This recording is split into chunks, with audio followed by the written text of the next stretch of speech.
Praise the lord. ప్రభునందు ప్రియులారా, మీకు అందరికీ శుభాలు. నేటి వాగ్దానం మనందరి కొరకు కొలసీలకు రాసిన పత్రిక 1వ అధ్యాయం 17వ వచనం.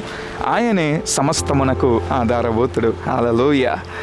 ప్రియులారా, నా వెనకాల మీరు అద్భుతమైన బీచ్, సముద్రాన్ని, అదే రీతిగా ప్రకృతిని చూస్తూ చాలా తరిస్తున్నానని నమ్ముచున్నాను. అయితే వీటన్నిటికీ వెనకాల ఎవరున్నారు? వీటన్నిటిని సృష్టించిన వారు ఖచ్చితంగా ఉండాలి కదా.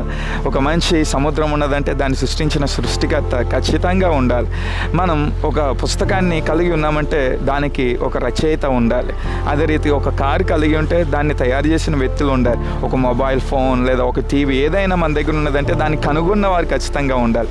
అదే రీతిగా మనుషులైన మనందరి వెనక, ఈ అద్భుతమైన సృష్టి వెనక సృష్టికర్త అయిన దేవుడు ఉన్నాడు. మనం జీవిస్తున్న అద్భుతమైన సృష్టికి కారణభూతుడైన, మనం నివాసం చేస్తున్న ఈ భూ ప్రపంచమంతటికి, విశ్వమంతటికి కారణభూతుడు ఆయన. కనుక ఆయనే మన జీవితానికి ఆధారం, ఆయన ఈ సృష్టి అంతటికి ఆధారం. ఆయన లేనిదే మన జీవితం శూన్యం. రచయిత లేనిదే పుస్తకం ఉండదు, ఒక వ్యక్తి లేనిదే ఒక వస్తువు ఉండదు. అదే రీతిగా దేవుడు లేనిదే మనము లేం. కనుక దేవుని దగ్గరికి రండి, ఆయన దీవెనలు పొందుకొనండి. Accept Jesus and receive his greatest abundance. యేసుని అంగీకరించి ఆయన ఇచ్చే సమృద్ధైన జీవాన్ని పొందుకొని మీరు దీవించబడాలని నేను కోరుకుంటున్నాను. దేవుడు మేము దీవించును గాక.